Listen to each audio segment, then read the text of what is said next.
नमस्कार प्यारे बच्चों, मैं आपका मित्र राजा यादव स्वागत करता हूं अपने YouTube channel SWR online classes में। तो कैसे हो आप, कैसे चल रही है आपकी पढ़ाई? उम्मीद है आपकी पढ़ाई बेहतर चल रही होगी और आप भी बेहतर होंगे। तो प्यारे बच्चों, आपका कमेंट आ रहा था कि सर प्लीज़ तीसरे चैप्टर फिजिक्स का न्यूमेरिकल लेकर आइए। आप 2 चैप्टर का न्यूमेरिकल करा दिए हैं, तो हमने सोचा क्यों ना अपने प्यारे बच्चों के लिए न्यूमेरिकल लाया जाए, न्यूमेरिकल सीरीज लाई जाए। तो आज हम आपके लिए लेकर आए हैं क्लास 12 फिजिक्स चैप्टर नंबर 3 विद्युत चालन। इस चैप्टर का 1 शॉट होगा। सभी महत्वपूर्ण न्यूमेरिकल एक ही वीडियो में आपको मिलेगा विद फार्मूला के साथ जो 100% 2024 और 25 बोर्ड एग्जामिनेशन में आएंगे। प्यारे बच्चों, जैसे कि आप जानते हैं, हमारा मकसद ये है कि हमारे बच्चे अच्छा से अच्छा नंबर लाएं और अच्छे से अच्छे नंबर से पास होकर अपने YouTube channel SWR online classes का और अपने माता पिता का नाम रोशन करें। तो आज हम आपके लिए लेकर आए हैं। पहले तो हम इस चैप्टर का फार्मूला देख लेंगे कि इस चैप्टर में क्या क्या फार्मूला रहेगा। जब प्यारे बच्चों को फार्मूला पता रहेगा तो हमको इस चैप्टर को करने में आसानी रहेगी न्यूमेरिकल, क्योंकि जब मैथ में फार्मूला पता रहता है तो हमको सवाल करने में कितनी आसानी होती है। ठीक उसी प्रकार जब इसमें न्यूमेरिकल में फार्मूला पता रहेगा तो उसी प्रकार हमको न्यूमेरिकल करने में भी आसानी रहेगी। आइए देखते हैं पहला न्यूमेरिकल क्या है। पहले फार्मूला देख लेते हैं। आर फार्मूला, जो इस चैप्टर के सभी फार्मूले हैं उसको हम देख लेते हैं, फिर उसके बाद इसको हम करने की कोशिश करते हैं। जैसे कि आपको पता है, पहला फार्मूला है विद्युत धारा का फार्मूला होता है I = Q/T। जैसे कि आपको पता ही है I = Q/T या Q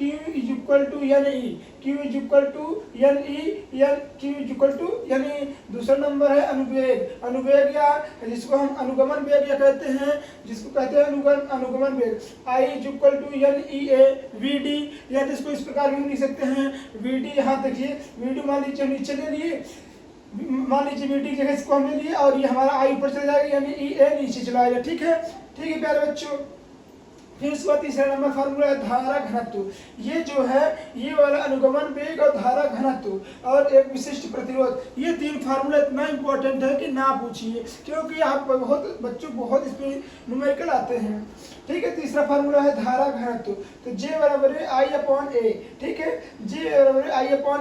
देखिए अगर हम J = I, यहाँ देखिए I बराबर हमारे पास क्या दिया है NEVD। इसकी जगह अगर हम NEVD रख दिए तो हमारा A बचेगा ना, तो हमारा A से A कट जाएगा तो हमारे पास क्या बचेगा J = NEVD।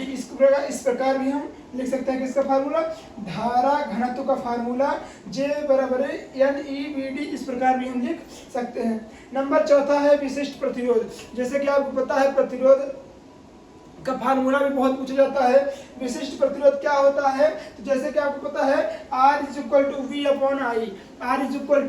V/I, यानी R से इसको इस प्रकार में लिख सकते हैं। ये जो V/I का मान है इसको इस प्रकार में लिख सकते हैं क्या, R =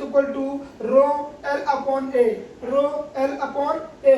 इसे हम देखिए इसका भी अगर विशिष्ट चालकता लिखना हो तो 1 प्रतिरोध लिख देंगे, हो जाएगा इसका विशिष्ट चालकता। जैसे कि अगर इसका प्रतिरोध है, अगर इसका प्रतिरोध चालकता लिखना हो, प्रतिरोध चालकता, तो हम इसको लिख सकते हैं 1/R, यानी 1 प्रतिरोध। बस हो गया प्रतिरोध चालकता।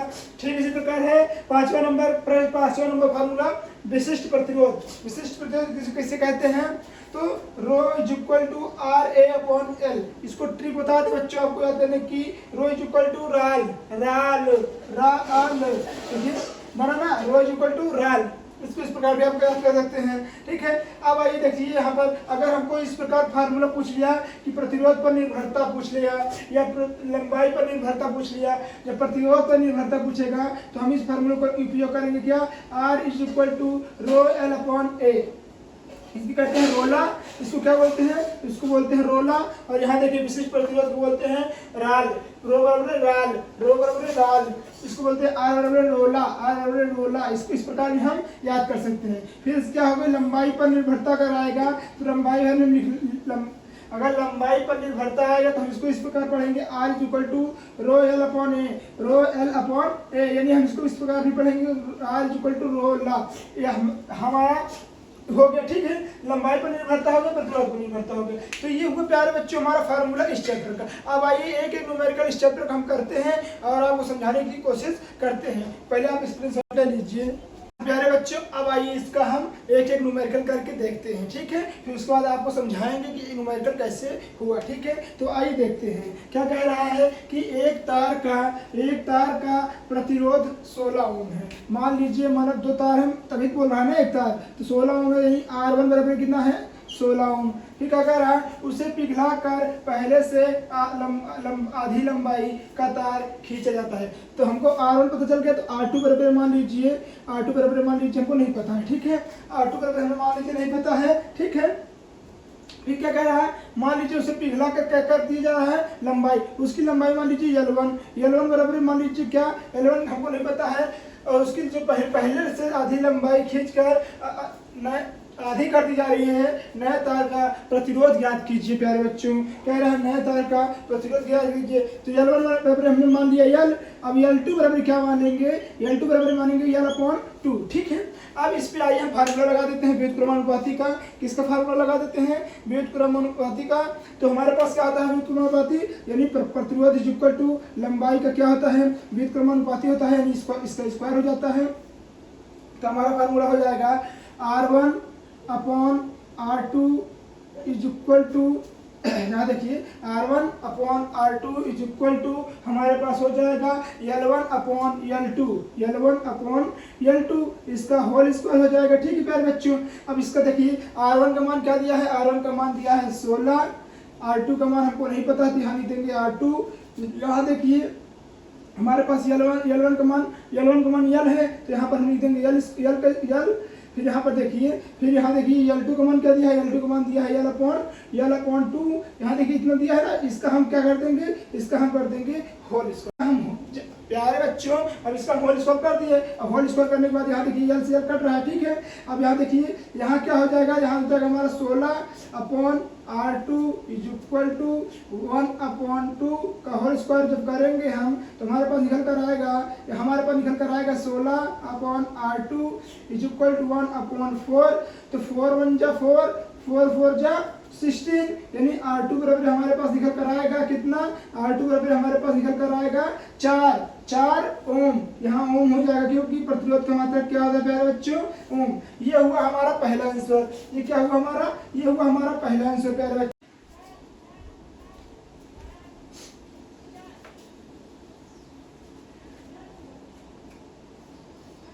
हाँ तो प्यारे बच्चों हमारा फार्मूला क्या होता है, R प्रोपोर्शनल 1 अपॉन R का घाते 4। तो यही होता है हमारा फार्मूला। तो हमने क्या माना है, मान लीजिए हमारा है R1 बराबर है, हमने माना R4 यानी 1 अपॉन R4 होता है ना, इसको मान लेंगे 1 अपॉन R1 4।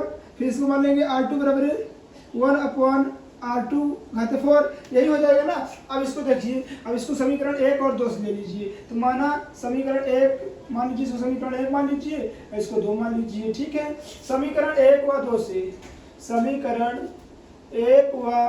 2 से, ठीक है, जब हम समीकरण 1 व 2 करेंगे तो हमारे पास क्या आएगा, तो हमारे पास निकल कर आएगा R1 upon R2 is equal to R2 upon R1 की घाते 2। ठीक है, की घाते 4। ठीक है, अब यहाँ देखिए, अब यहाँ इतना हो गया। तो हमारे पास R1 का मान कितना दिया है, R1 का मान दिया है हमारे पास 2। कितना दिया है प्यारे बच्चों, हमारे पास R1 का मान दिया है 2। हमारे पास R2 का मान नहीं पता है। ठीक है, अब यहाँ पर R2 का मान क्या दिया है, तो R2 मान दिया है R अपॉन 2। फिर नीचे यहाँ पर क्या दिया है, तो हमारे पास यहाँ देखिए, अब यहाँ पर हमारे पास दिया है R अपॉन कितना, R दिया है, यहाँ पर R लिख लेंगे। अब इसके घाते 4 है। ठीक है, अब हमारा एक R कट जाएगा। ठीक है, तो हमारे पास क्या बचेगा 2 अपॉन R2,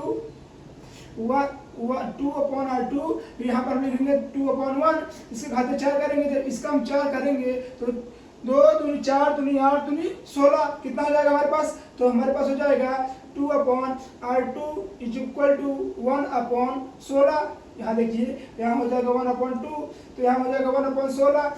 जब इसका गुणा इसके साथ और इसका गुणा इसके साथ करवाएंगे तो हमारे पास निकल कर आएगा R2 बराबर है 32 ओम। कितना आएगा? R2 बराबर है 32 ओम निकल कर हमारा आंसर आएगा। उम्मीद है प्यारे बच्चों आपको यह क्वेश्चन समझ में आया होगा। स्क्रीनशॉट ले लीजिए। हाँ तो प्यारे बच्चों, हमने आपसे बोला था ना कि आपके लिए महत्वपूर्ण न्यूमेरिकल लाएंगे जो कि इस बार आपके एग्जामिनेशन में पूछा जाएगा। तो ये जो प्रश्न तीसरा नंबर है ये आपको ट्रिक बेस है। आप कह रहे होंगे same sir formula same question है, परंतु ये ट्रिक से रहेगा। क्योंकि ट्रिक रहेगा तो आप जल्दी से जल्दी कर लेंगे। तो आइए हम आपको बताते हैं क्या कह रहा है। एक तार का प्रतिरोध 8 ओम है, ठीक है। फिर इसे 2 गुनी लंबाई कर तक खींचा जाता है, तार का नया प्रतिरोध क्या होगा? यानी तार का नया प्रतिरोध बताइए। तो जैसे कि आपको पता है क्या कह रहा है, तार का नया प्रतिरोध, तो हम लिखेंगे नया प्रतिरोध इज इक्वल टू फार्मूला होता है n स्क्वायर इंटू जो पुराना प्रतिरोध है ना, जो पुराना प्रतिरोध है इज इक्वल टू पुराना प्रतिरोध, हम कह सकते हैं पुराना प्रतिरोध, ठीक है।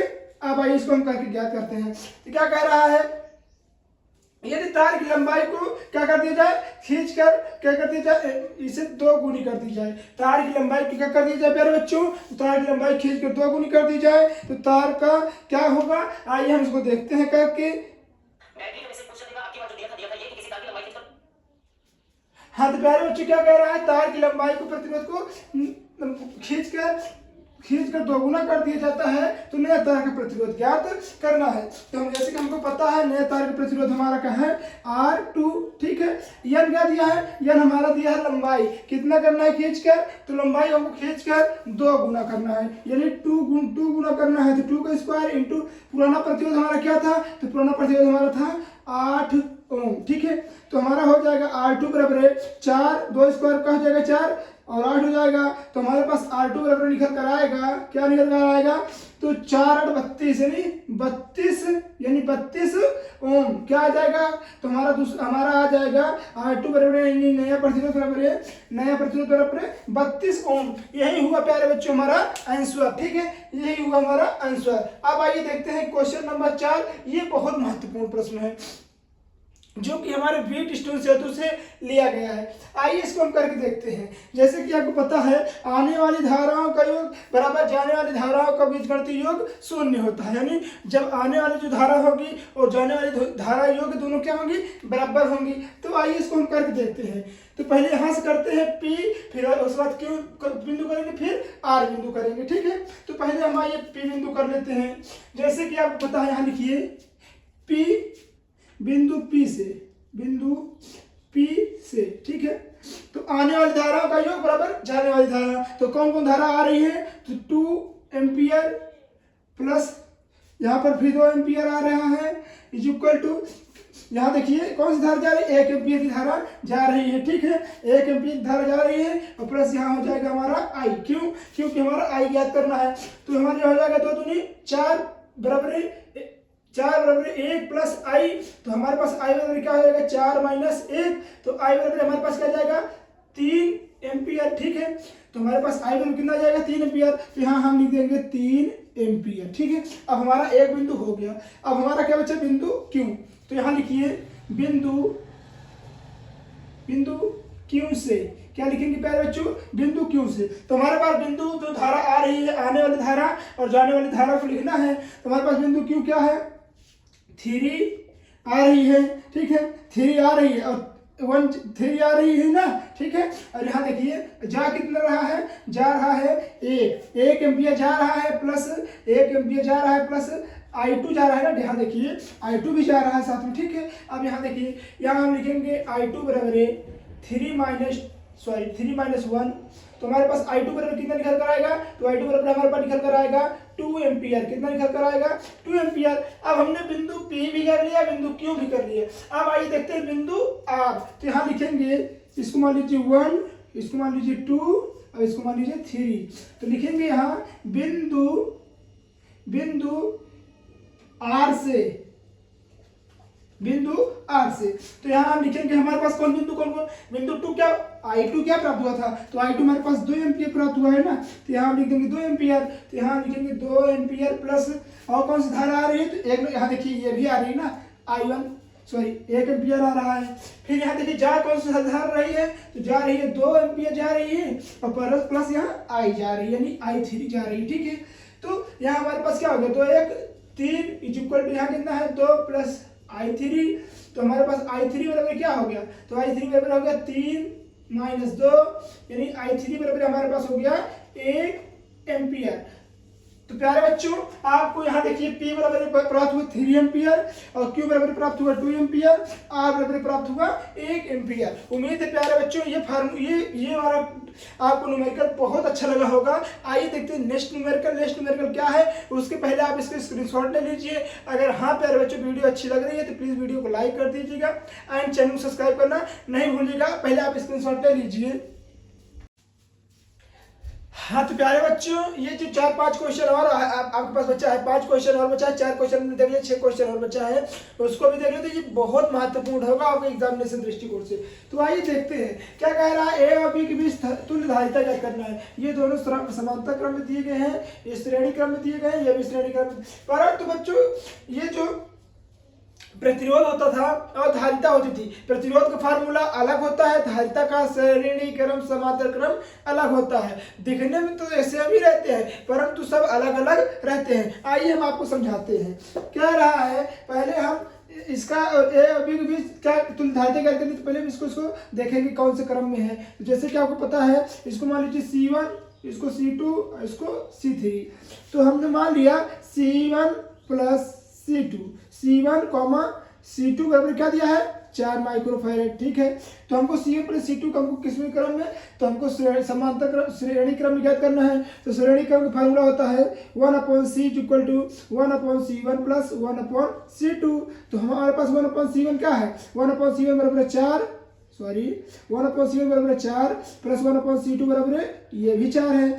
तो हमारा कितना हो गया 1 1 2 और नीचे कितना हो गया 4। तो 1 का नाम 1 2 दूनी 4, 2 का नाम 2 2 दूनी 4 1 2 हो गया। तो हमारे पास C बराबर कितना निकल कर आया, यानी C बराबर हमारे पास निकल कर आया है, C बराबर निकल कर आया 2। यहाँ देखिए, यहाँ पर देखिए 2, यहाँ 2 माइक्रोफैरेड निकल कर आया, नहीं निकल कर आया, इतना निकल कर आया। अब हमारे पास कुछ यहाँ पर कुछ इस प्रकार बनेगा, कुछ इस प्रकार यहाँ पर हमारे पास क्या बनेगा, इस प्रकार कुछ सीरीज बनेगी।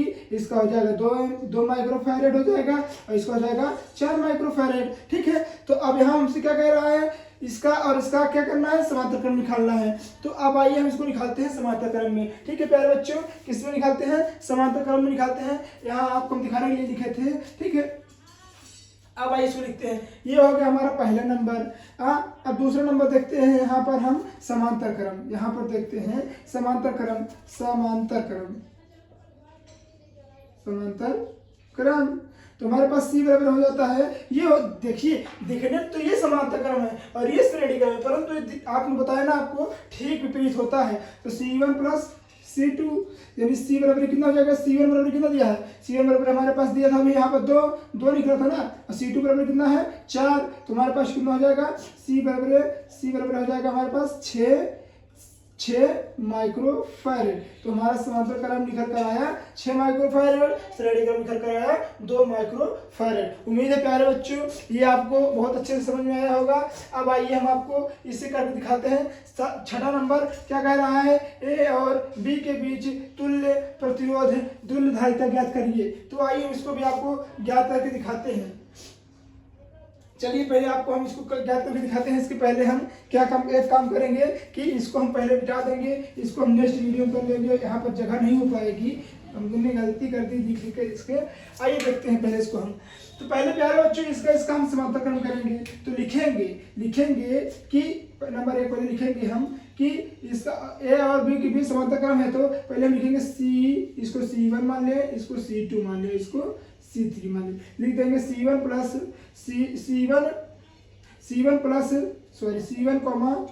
C2 को समांतर क्रम में करने पर, समांतर क्रम में करने पर जब इसको हम समांतर क्रम करेंगे तो हमारे पास निकल कर आएगा बच्चों क्या, C बराबर है, C बराबर क्या दिया है, C1 बराबर क्या दिया है, C1 प्लस C2, C1 बराबर क्या दिया, C1 बराबर दिया 3 प्लस 3 प्लस 3 3 प्लस 3 इतना ही दिया है ना, तो हमारे पास कितना निकल कर आएगा, 3 3 कितना होगा 6 माइक्रो फैरेड। तो हमारे पास कुछ इस प्रकार के अब यहाँ पर कुछ इस प्रकार का डायग्राम बनेगा, किस प्रकार पता है बच्चों, ऐसे कुछ ऐसे बनेगा। तो इसका निकल कर आया 6 माइक्रो फैरेड यहाँ लिख देंगे, और इसके कितना था, इसका था 3 माइक्रो फैरेड, ठीक है, क्या था 3 माइक्रो फैरेड। तो अब इसको हम करेंगे समांतर क्रम में। Number 2 C2 plus C2 C3 को श्रेणी क्रम में लिखने पर, कौन क्रम में, तो श्रेणी क्रम में लिखने पर, तो श्रेणी क्रम में जब हम करेंगे तो 1/C equal to 1/C1 plus 1/C2, यही तो करेंगे ना। तो हमारे पास 1 बराबर C1 का हो गया, 1/C1 बराबर हमारे पास 6 है, फिर प्लस 1/C2 बराबर कितना हो गया, 1/C2 बराबर 3 आ गया, ठीक है। अब इसका हम एलसीएम करेंगे, जब इसका एलसीएम करेंगे तो हमारे पास एलसीएम निकल कर आएगा 6 और 1 1 2 हो जाएगा, ठीक है, 2 1 2 2 3 6 यानी 1/3, यानी C बराबर हमारे पास क्या निकल आएगा, C2 बराबर निकल कर आएगा 3 माइक्रो फैरेड। क्या निकल आएगा प्यारे बच्चों, 3 माइक्रो फैरेड। यही हो गई हमारी धारिता, किसकी, A और C के बीच धारिता। A और B के मध्य धारिता हमने निकाला था कितना, 6। फिर उसके बाद हमने A और C के मध्य किया, जब A और C के मध्य किया तो उसका निकल कर आया 3 माइक्रो फैरेड। अब आइए देखते हैं क्वेश्चन नंबर 7। क्वेश्चन नंबर 7 क्या है, आइए देखते हैं। पहले इतना आप स्क्रीनशॉट ले लीजिए।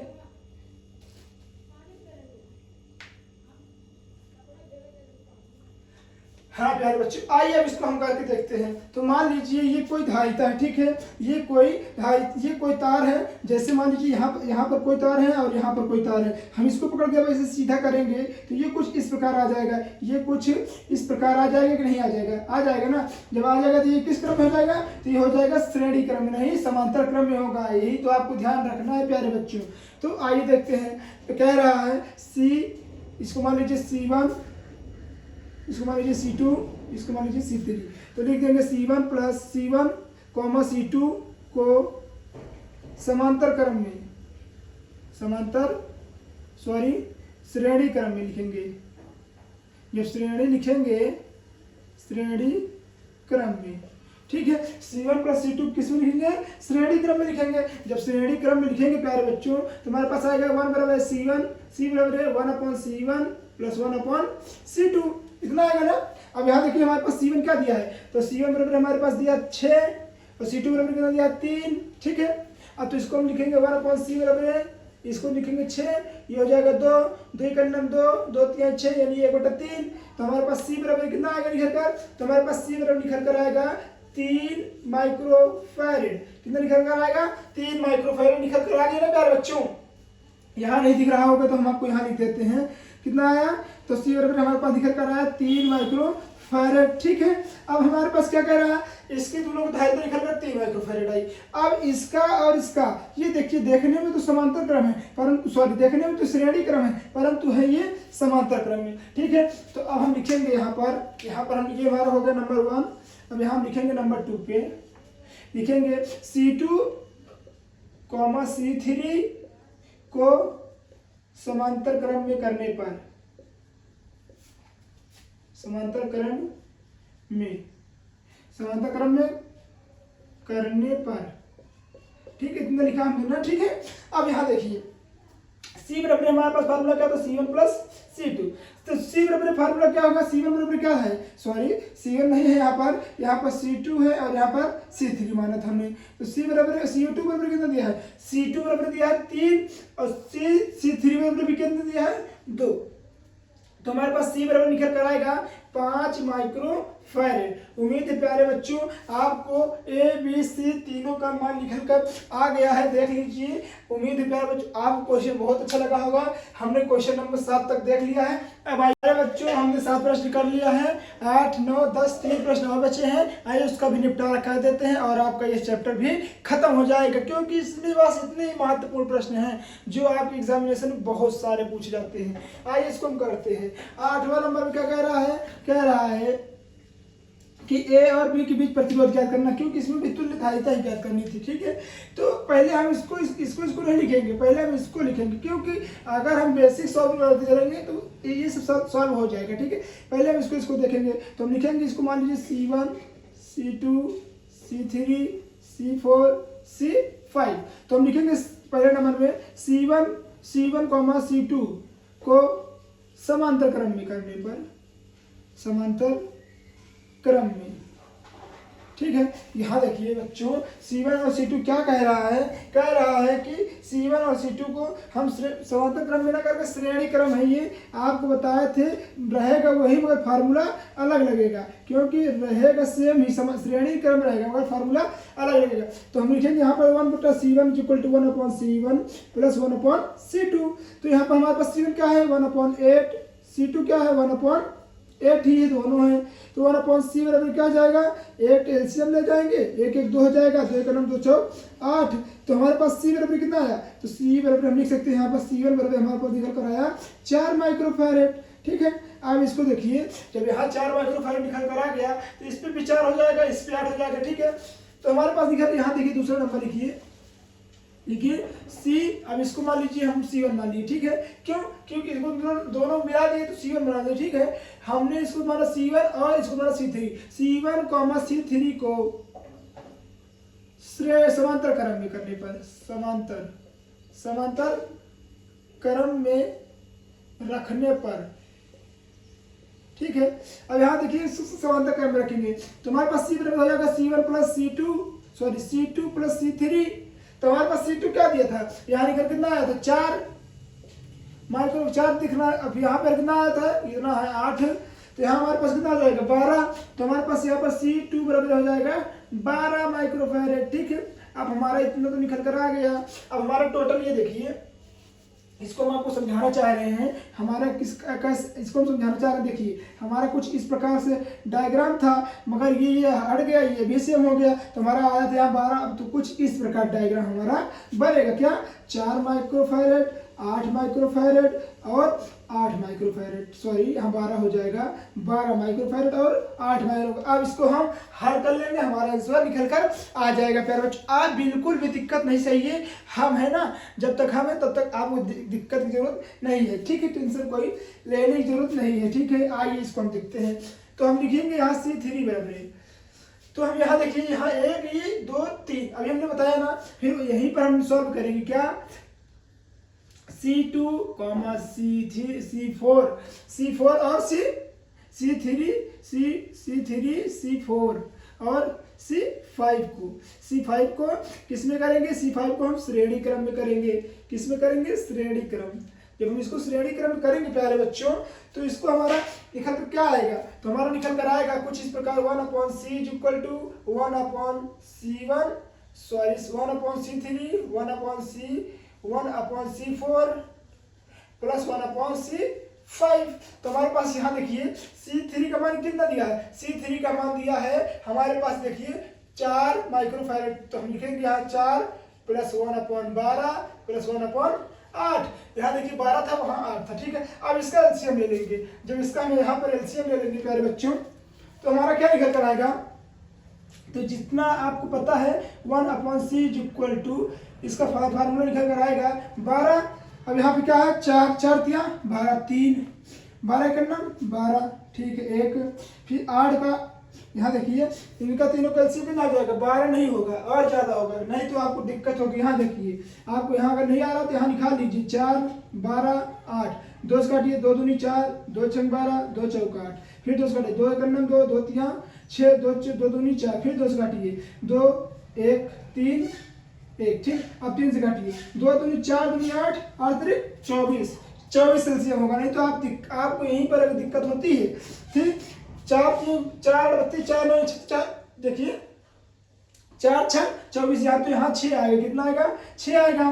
फिर 12 दूनी 24, यहाँ 2 आएगा, कितना आएगा बच्चों, तो यहाँ 2 आएगा। फिर यहाँ देखिए 8 16 8 3 24, तो यहाँ हमारा हो गया 3 5 5 6 11। तो हमारे पास यहाँ पर आया 11/24। यानी हम कह सकते हैं हमारा C3 बराबर आया, C3 बराबर हमारा निकल कर आया 24/11। यही हुआ हमारा क्वेश्चन नंबर 9। क्वेश्चन नंबर 8 हमारा क्या निकल कर आया, टोटल 24/11 C3 निकल कर आया है, 12 माइक्रोफैरेड C2 निकल कर आया है और Cn बराबर निकल कर आया है 4 माइक्रोफैरेड। तो उम्मीद है प्यारे बच्चों आपको यह समझ में आया होगा। आइए देखते हैं आगे और प्रश्न है, इसको भी हम हल करते हैं और देखते हैं। ठीक है, क्या कह रहा है, इसके भी ए और बी के बीच धारिता निकालना है। तो हम इसको पहले इसको कर लेंगे दोनों को, फिर इसको करके फिर इसको ऐसे कर देंगे। ठीक है, आइए पहले हम 1 निकालते हैं, 1 नंबर। तो हमारा लिखेंगे इसको हम C1, इसको लिखेंगे C2, C3, C4। तो हम लिखेंगे C1, C2 को श्रेणी क्रम में लिखने पर, किसमें लिखने पर, श्रेणी क्रम में। ठीक है, अब इसको जो हम श्रेणी क्रम में लिखेंगे प्यारे बच्चों, श्रेणी क्रम में लिखेंगे तो क्या आएगा, और फिर उसके बाद इसको भी नीचे वाले को भी श्रेणी क्रम में कर देंगे। ये दोनों को श्रेणी क्रम में हम कर देंगे तो हमारे क्या निकल कर आएगा टोटल आंसर। आइए हम इसको करके देखते हैं। ठीक है, आइए देखते हैं। तो इसको हम लिखेंगे 1/C बराबर है 1/C1 प्लस 1/C2। तुम्हारे पास क्या है 1/2 प्लस 1/2। तो हमारे पास कितना हो जाएगा, यहाँ पर एलसीएम कितना हो जाएगा, 4 हो जाएगा। 4 नहीं होगा, 2 ही होगा। आप कंफ्यूज हो रहे हैं क्योंकि दोनों सेम, दोनों का सेम का एलसीएम 2 ही आएगा ना, तो 2 आ जाएगा इसका एलसीएम। तो इसका एलसीएम 2 आ जाएगा प्यारे बच्चों। तो ऊपर भी 2 आ जाएगा, 2 का नाम 2 यहाँ आएगा 1, यानी C1 बराबर हमारे पास निकल कर आया 1 माइक्रोफैरेड। आप फिर से देखिए, अब इसको करिए 2 नंबर, पहले इसको कर लीजिए। फिर अब इसको हम करते हैं C3, C4 से। ठीक है, इसको भी श्रेणी क्रम में करिए, श्रेणी क्रम। जब इसको श्रेणी क्रम में हम करेंगे तो हमारा निकल आएगा 1/C इक्वल टू 1 कितना है 2, फिर प्लस 1/2। इसको C2 मान लीजिए। ठीक है, अब इसका भी क्या हम करेंगे, इसका भी 2 आ जाएगा, 1 2 ऊपर भी हो जाएगा, इसका भी क्या आ जाएगा 1 आ जाएगा। तो हमारा C2 बराबर कितना आया, हमारा C2 बराबर भी 2 आया 1 माइक्रोफैरेड आया। ठीक है, अब क्या हुआ देखिए बच्चों, अब आपका कुछ इस प्रकार प्राप्त हुआ। यहाँ देखिए, यहाँ पर हो जाएगा कुछ इस प्रकार, क्या कुछ इस प्रकार आपको प्राप्त होगा, यहाँ 1 यहाँ 1। तो ये कितना हो गया, समांतर क्रम हो गया। तो हम लिखेंगे यहाँ पर C3 बराबर 3 नंबर पे लिखेंगे कि यहाँ देखिए C2 ये हो गया। ठीक है, ये C2 निकला था, सॉरी यहाँ देखिए C1 निकला था, ये C2 निकला था। तो इसको मान लीजिए C1, इसको मान लीजिए C2। तो यहाँ लिखिए C1 और C2 से, तो यहाँ लिखेंगे समांतर क्रम में। ठीक है,